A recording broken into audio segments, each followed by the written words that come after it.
No, I choose people who don't want to be written about on the whole, whose lives are shrouded in mystery and they want to hide their secrets. And I just love digging away to find out what they don't want us to know. So when Meghan came along into the scene, I just thought, this is fascinating. How is this going to play out? To tell the truth, I spoke to very few friends of Meghan because she put a fatwa on anyone talking to me who she could. And obviously I spoke to her father, who loves her still very much, and said, in the end, whatever she is, she's still my daughter. Now,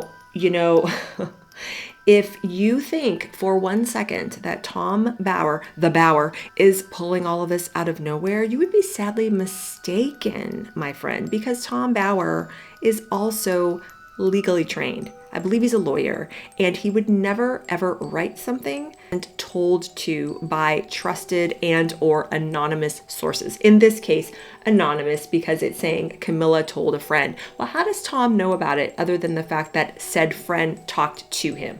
Okay, so this isn't some type of salacious, horrible gossip that the Bower is just pulling out of thin air trying to destroy them.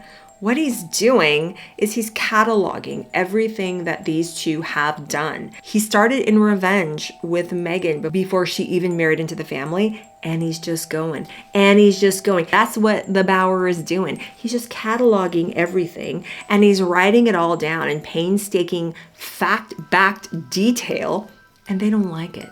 They don't like it. The shameless self-promotion that it seemed Harry and Meghan were engaging in.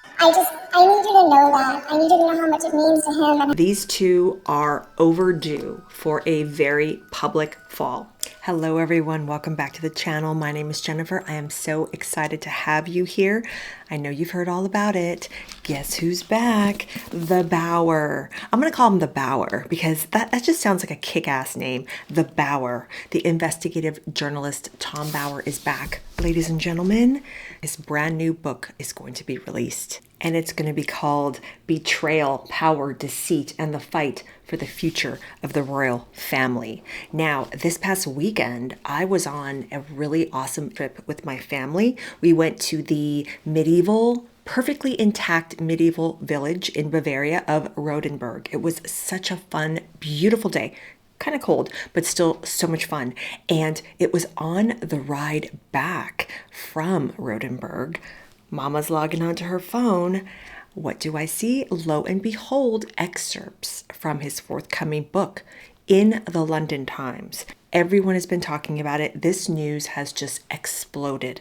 But what makes this particularly juicy, Harry and Meghan have sent out on blast their statement to their sycophantic news outlets that they really like and cooperate with, among them People magazine.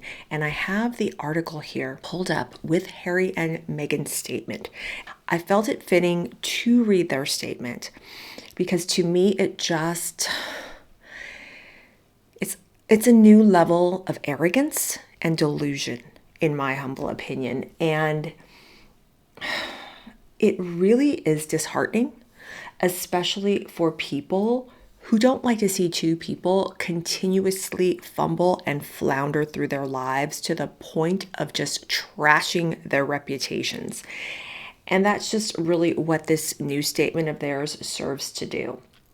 So this is what they have said to clap back to the London Times serialization of the excerpts from Tom Bower's book. There were 3 separate articles that had long excerpts from the book. And Harry and Meghan, this is what they're saying about the book. Quote, Mr. Bower's commentary has long crossed the line from criticism into fixation, the spokesman said in a statement to People. This is someone who has publicly stated the monarchy in fact depends on actually obliterating the Sussexes from our state of life, language that speaks for itself. They continued, he has made a career out of constructing ever more elaborate theories about people he does not know and has never met. Those interested in facts will look elsewhere. Those seeking deranged conspiracy and melodrama know exactly where to find him. And we all know that anybody that criticizes the Sussexes, the Duke and Duchess, like myself, like many online and here on YouTube, we are included in that last statement. So Harry and Meghan are talking directly to people like me. They also go on to find Tom Bower's criticism of their treatment and self-promotional handling at the Invictus Games. They're taking in particular offense to that. And the article says, following criticism of the games in the excerpt, a spokesperson for the Invictus Games Foundation also pushed back. It is disappointing to see the Times give prominence to commentary that appears driven by a long-established agenda rather than a genuine understanding of the Invictus Games and the community it supports, the spokesperson said in a statement.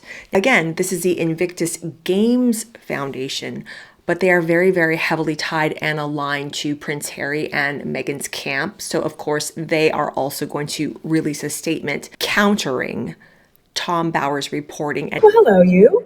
Hi, everybody. How are we feeling? Great.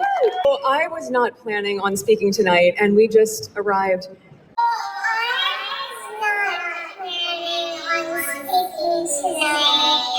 And I touched Canadian soil, and I went, oh, feels like home. We're just thrilled to be here, and I would be remiss if I didn't take the opportunity to introduce someone who means a lot to me. Means a lot to me. you will see him throughout this week. You will see him at the games. You will see him probably curling with you, cheering you on at he'll be cheering you on at wheelchair basketball. He'll be going down that. What is that? Is it the luge? Oh my gosh, you guys! The thing that I will never do. My husband will probably do 3 times because he wants to be there with you. He is in it with you. And you'll see him through all of those moments. He'll be there with you. What you won't have seen is all of the moments that have happened in the lead up to these games. All of the moments where, as you know, with families, the big rush in the morning and getting ready for school and packing the lunch boxes and making breakfast, and my husband's in all of that with us. And then he'll be on his phone and Archie will say, Papa, why are you on your phone? He's like, because it's Invictus. I'm getting ready for Invictus. It means so much to him. You are his family, just as we are his family. And I hope you recognize how You are his family, just as we are his family. And I hope you recognize how much of his heart he has poured into every single beat that has gotten all of you to this week that is going to be spectacular. I need you to know that. I need you to know how much it means to him and I need you to know that. I need you to know how much it means to him. how much each of you means to him. So it is my entire pleasure and complete honor To introduce to the stage my husband, the father of our very sweet, excited children who are cheering you on from California, Prince Harry, founder of the Invictus Games, the Duke of Sussex.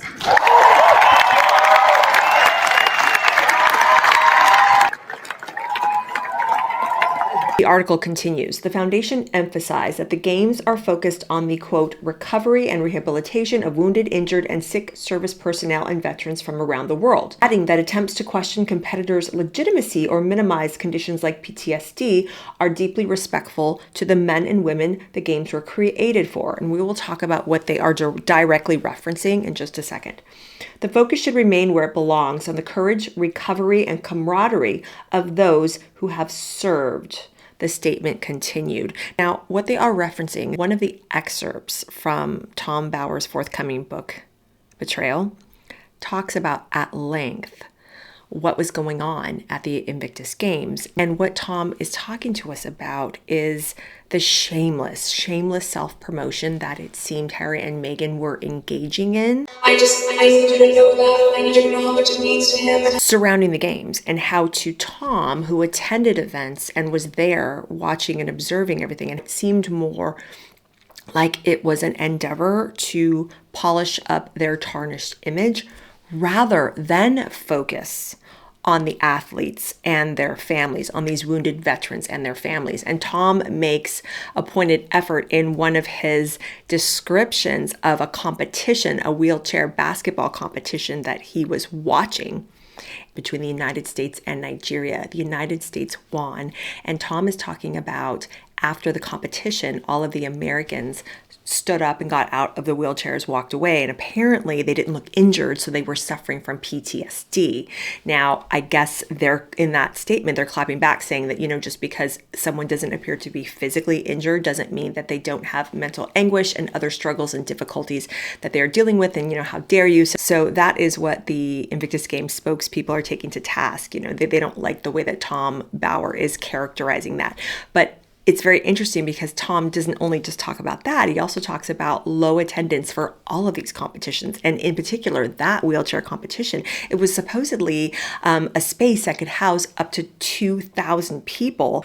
But he talks about there only being 43 ticket buying spectators in the bleachers. So point being, all of these events that the Bauer is reporting on from the Invictus Games from last year, 2025 in British Columbia, he's saying that these venues aren't filled up, that the spectators aren't there, that the crowds aren't there. He's talking about how it really seemed like the only thing that drew crowds was the opening concert that Katy Perry held. He's reporting, and basically, if you were to read the article correctly, which I believe most of us are, he himself, Tom Bauer, is arguing that isn't the emphasis supposed to be on these wounded veterans and their families? We're supposed to celebrate these wounded warriors, but in all actuality, it seemed like the Harry and Meghan show. And it also seemed that the general public just can't really get a grasp onto what is the purpose of these games either. Like, we need to start promoting this better. We need to start making the emphasis more on these wounded veterans and not so much making it the Harry and Meghan show. We could really see the level of delusion and just self-deception that Harry and Meghan are engaged in. And you know what? I don't think that there are too many of us out here in the royal space that would look at it as being just this salacious gossip and just like, oh yeah, a chance for us to just read and get in there and get the dirt. What we're celebrating is the fact that Tom Bauer is actually doing factual and investigative reporting on these two, that he is bringing these things to light more to a mainstream audience. Because I gotta tell you, I read the excerpts that the London Times published, and I'll read to you a little bit of what I read.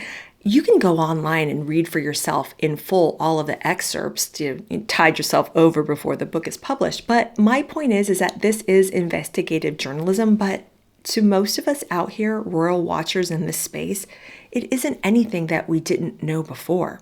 And it isn't something that is particularly nasty or just, trivial gossip or just things to kind of like, stick the knife into Harry and Meghan. No, it's actually factual. And it reads like investigative journalism. I don't know if you know, but Tom Bauer has written over 20 books. So the way that Harry and Meghan are trying to characterize this man, like here is, across from the table of contents, a list of all of the books that Tom Bauer has written.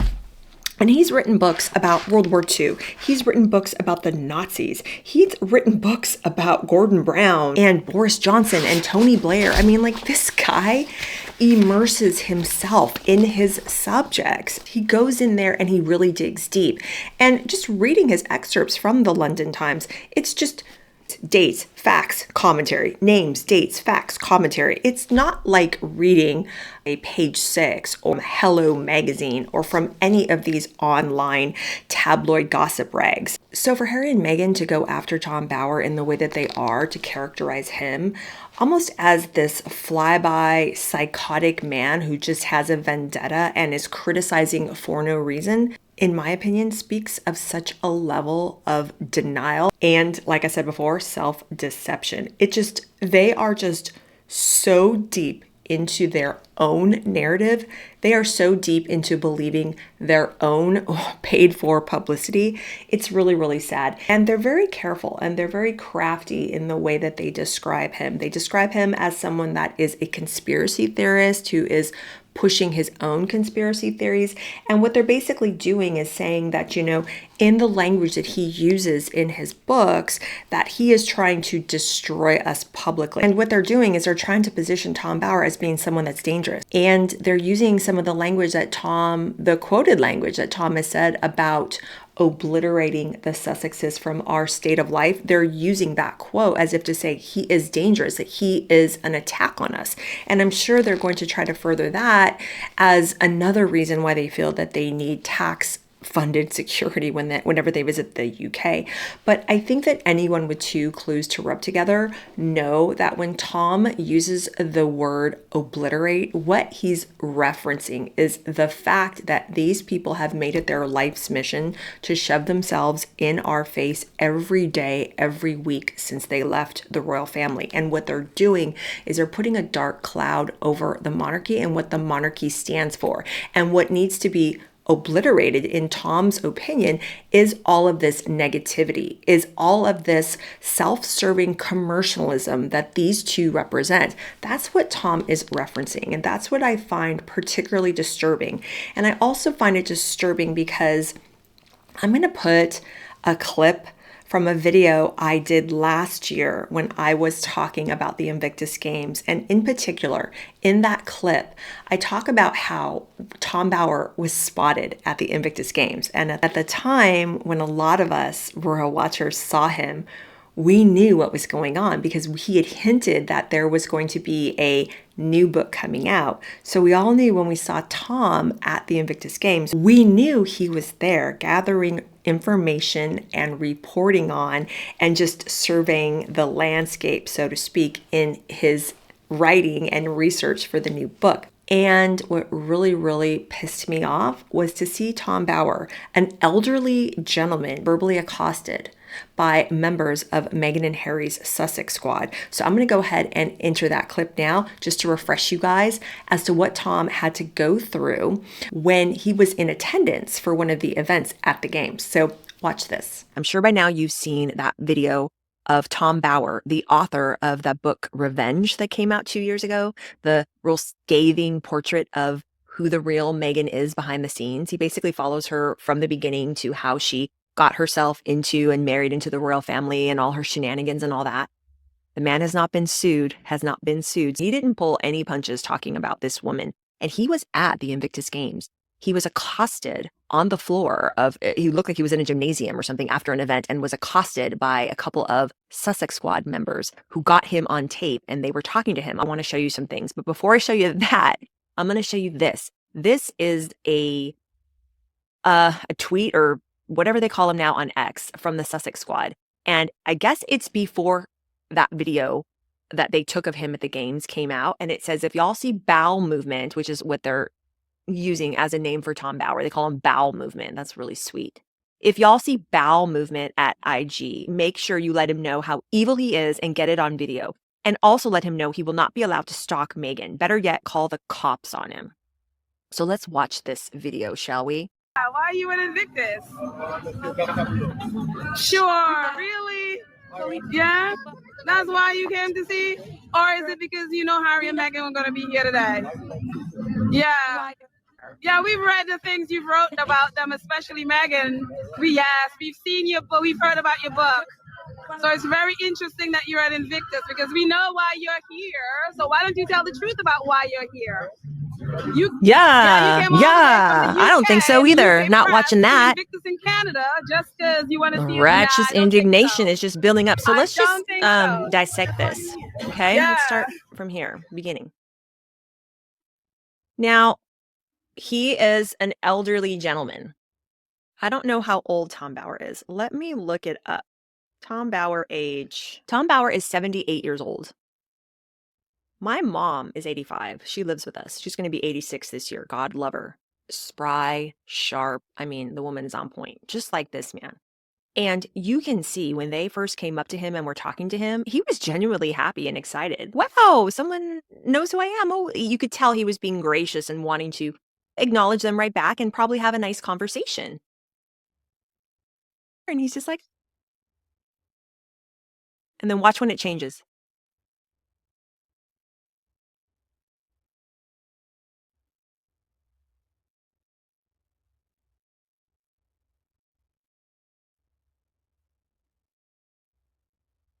Now you see right there, his whole countenance changes. He realizes who he's speaking with, and he realizes that they're there basically to just yell at him and accost him in public. And this is just so distasteful. It's so distasteful. And I find their fans in particular just super, super nasty because they always go to clutching and trying to draw blood on people. They're very nasty. They always talk about how everyone's racist. If they go to these horrible, rotten, evil places, everybody who is talking about this woman and Prince Harry and all the things that they do are calling them out on their actions and calling them out on their lies and on their inconsistencies and calling them out about how they treat people, how they treat their family, how they treat people in their employment. We are legit out here talking about how they do not conduct themselves in a manner that deserves respect, which is what they want. They want attention and they're angling for respect and admiration, and they're not going to get it as long as they continue to behave like the fools that they are. And this man is an investigative reporter. He's a journalist. He's an author. He wrote a book about her. He was not sued, okay? Like I mentioned before, the man was not sued. He's smart. He's like Lady Colin Campbell. He knows the parameters of what you can say and what you can't say. He's got trusted sources. And people like that in the public domain that write truthful things about others, they know that the best defense against defamation and lawsuits, the best defense in a defamation lawsuit is the truth. So this man isn't publishing anything that's not the truth. Let's put it that way. And he is being accosted in public by these people who just adore their Queen Meghan, and they're so blind to the truth and the facts. I doubt they even read his book. They did not even take the time to read the man's book to find out if what he was saying was truth or not. They're just hearing that he wrote a book that was mean about her, so that we're going to attack him in public and be mean. And I get so angry when I watch this because my mom is an elderly person, and my mom's very strong, very sound mind. I mean, she is opinionated, but she's gracious and she's not going to fight back when attacked. She's a whole different type of mindset, whole different generation. And she has her strong opinions, but she also knows that people deserve respect, and she's not going to fight back and be nasty in public like how these people are being to him. And if someone were to attack or accost my mom like this in public, I would probably lose my freaking mind, because you don't attack elderly people like this. Obviously not physically. They're not doing that, but verbally and emotionally. They are attacking this man. First of all, he can be wherever the heck he wants to, and he has every right to be there, just like how they have a right to be there. These people, these rabid, vapid fans of Harry and Meghan still buy into this narrative that Harry and Meghan have been feeding them for years, that it's the poison of the British media, the UK media, because in Harry's mind, the UK media and the tabloids killed his mother, and then they're trying to kill his wife, and it's horrible and it's rotten, and the UK media drove them out of the country because they are such horrible, rotten, evil racists that hate him and his wife. That's the narrative that they're still buying. You can go back and look yourself on Google, all of the articles that were published about Meghan, even before she married into the family. And yes, there were a few one-offs, but the majority of them, I would say 95% of the articles were all glowing, all talking about how wonderful she was, a breath of fresh air. She was a divorcee, but who cares? She's going to be such a wonderful asset to the family. They all loved her over there until she started to prove them all wrong with her actions. So that is what is it's just so, I cannot even fathom how these people cannot do their own investigating and their own research into who Harry and Meghan really are and who these people are. They don't read, obviously. They don't open their eyes for themselves to see what's going on. They just get drip fed all the crap that Harry and Meghan want them to believe, and then this is what they spout. And this is what ends up happening. They accost seniors in public.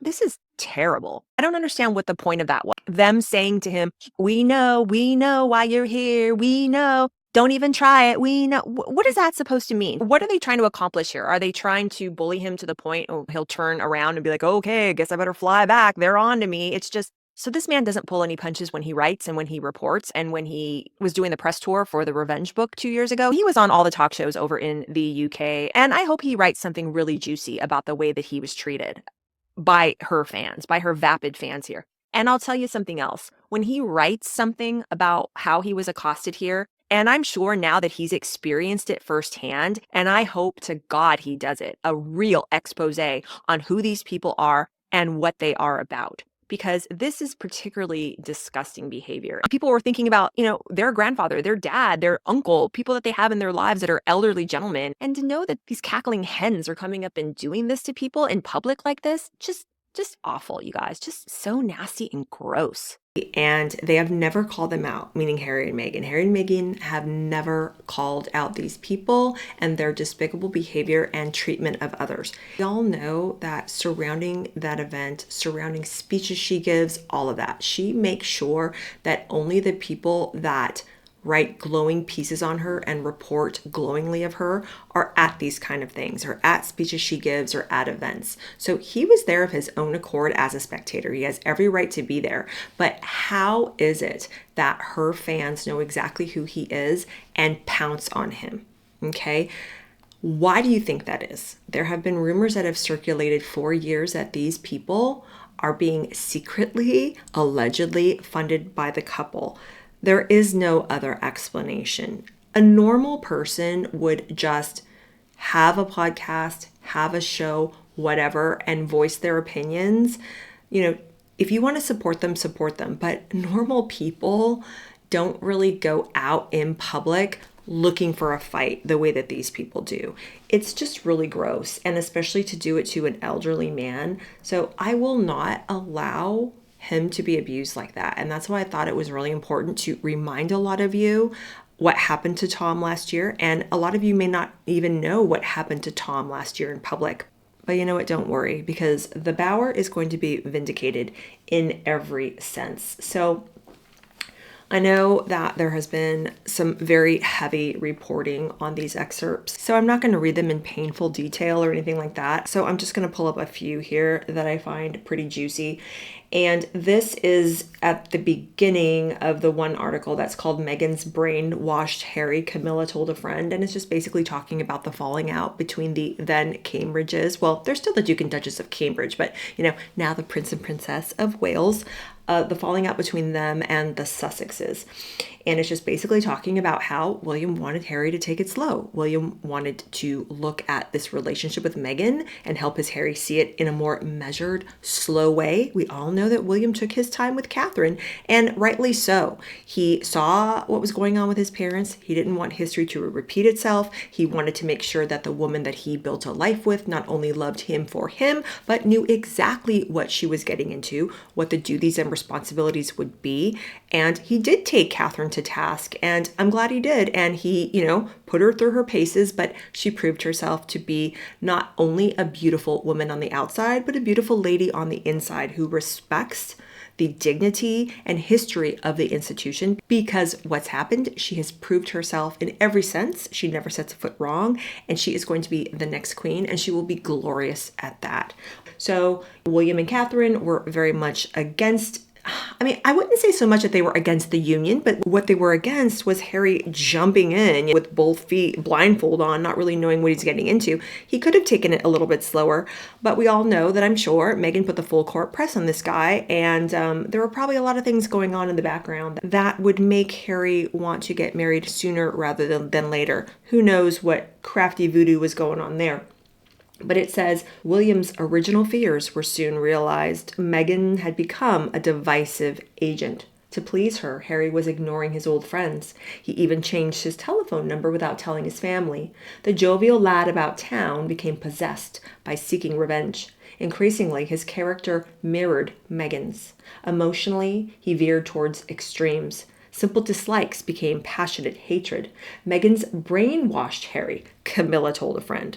Now, if you think for 1 second that Tom Bower, the Bower, is pulling all of this out of nowhere, you would be sadly mistaken, my friend, because Tom Bower is also legally trained. I believe he's a lawyer, and he would never, ever write something that he wasn't told to by trusted and or anonymous sources. In this case, anonymous, because it's saying Camilla told a friend. Well, how does Tom know about it other than the fact that said friend talked to him? Okay, so they can say all they want that he's a conspiracy theorist, that he's peddling lies and mistruths and fabrications. He's doing the work. He's doing his due diligence. If they don't like the fact that Tom is attending the Invictus Games and noting that, 90% of the seats in a venue that's supposed to seat 2,000 are embarrassingly empty, well, that's on them. Okay. And rightly so. What's wrong with him reporting that he's seeing empty venues, that he's seeing the focus shift to Harry and Meghan and not the veterans? And this is wrong. What can we do to right this? Which is essentially how he was reporting it. If they don't like all of that, then what they need to do is course correct and fix their lives, fix the way that they handle themselves and their associations with all these so-called charitable endeavors that they're involved in. But I digress. The other excerpt from this article that caught my attention was when Meghan was seeing how Netflix wasn't really backing her the way that she wanted to, and how she was slipping, and how Harry's polo documentary wasn't doing too well. It was at number 3,436 in the ratings when Netflix had released the numbers for Polo. They both started panicking, particularly Meghan, because this was right when the With Love Meghan series was about to be debuted. And we all know that they were probably scrambling, thinking, holy crap, what can we do to get some good publicity? So here's the excerpt that just stuck in my craw. And I was like, really? Really? This just confirms what so many of us already knew. So then what does it all come down to? It all comes down to publicity. It all comes down to making sure that they get their narrative out there to make themselves look better, to get all that positive press and adulation that they have been searching for ever since Meghan married into the family. And I feel that when Meghan married into that family, the truth of who she really was started to be revealed more and more.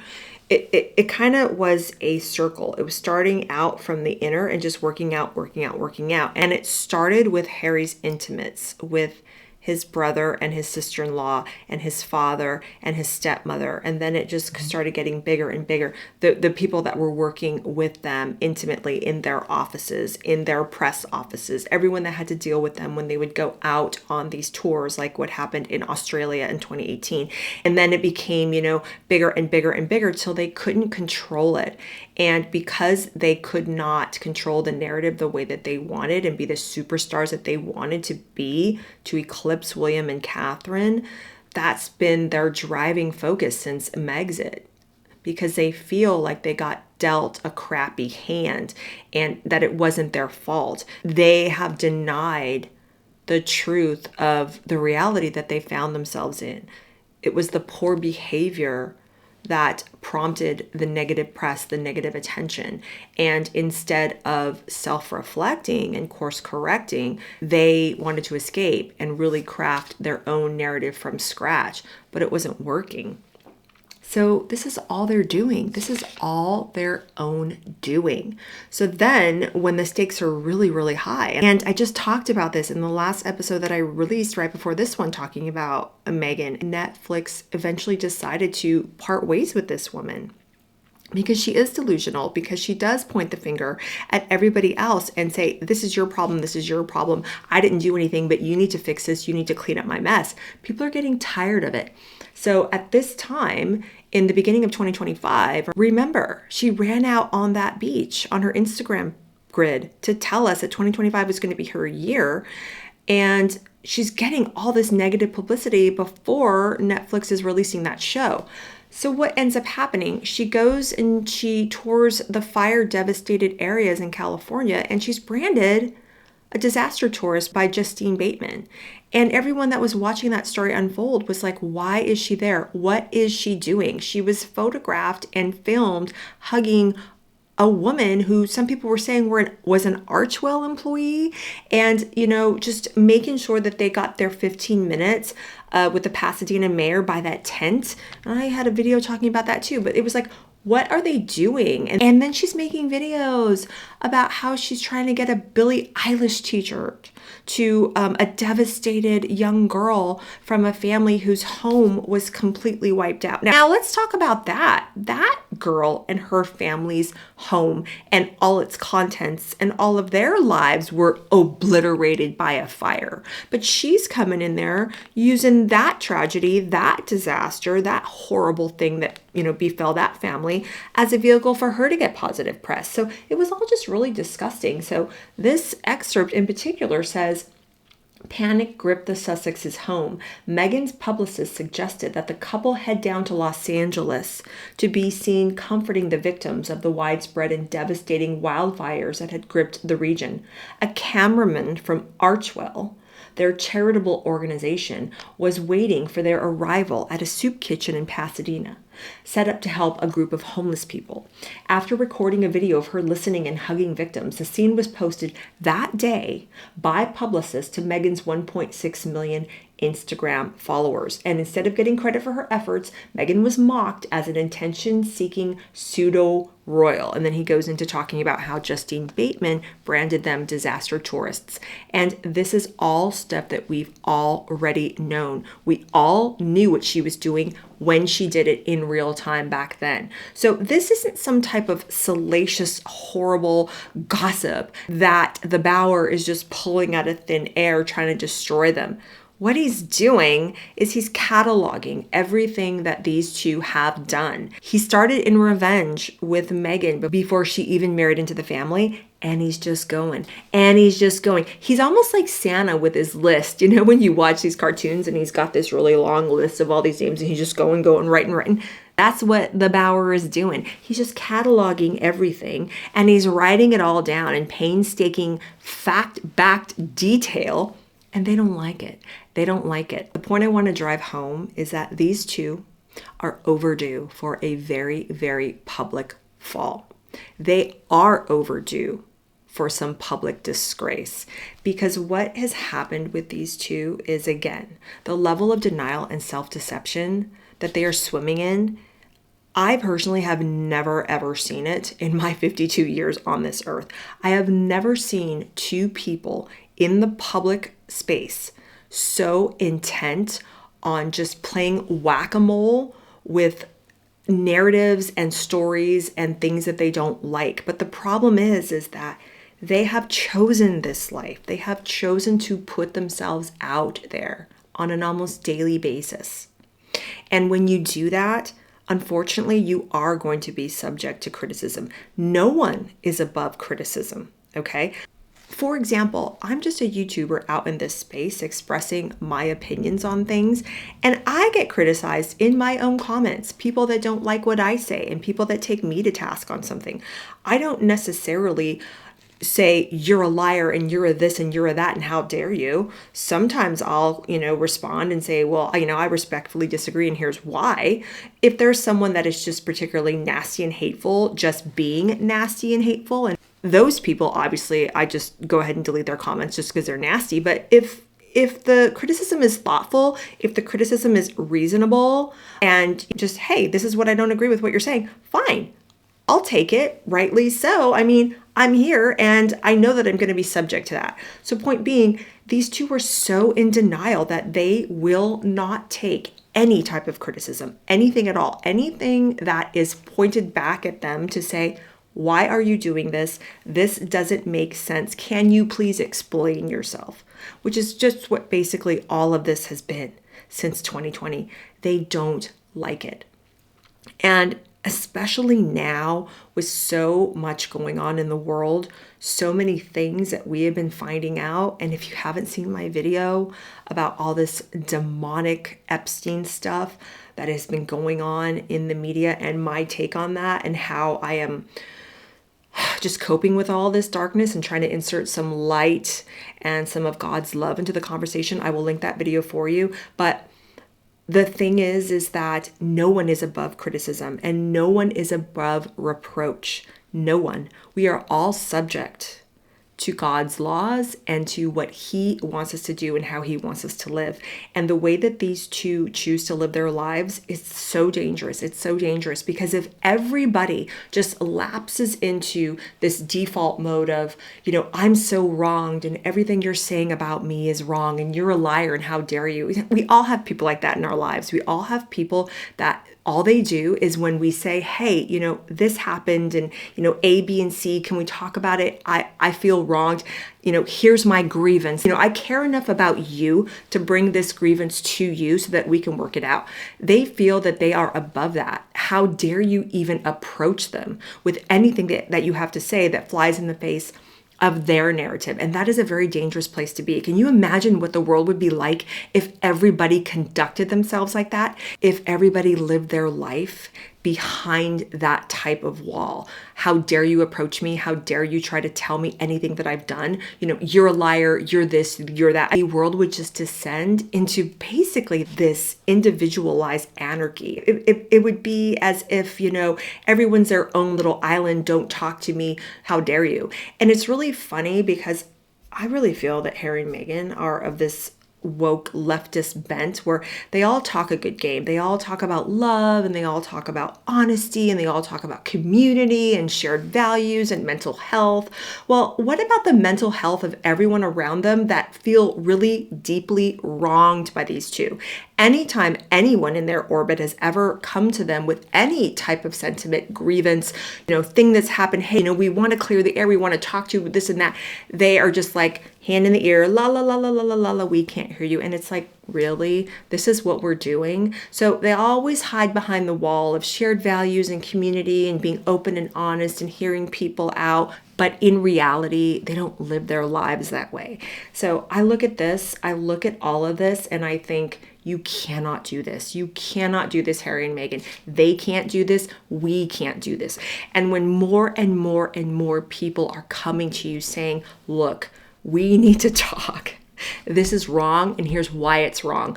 Agree, disagree, whatever, but we need to really talk about what happened, and we need to do it in a grown-up way where we can share facts, not, feelings or our own individual truths, but we have to share facts about what happened. That's the only way that people can reconcile themselves to each other.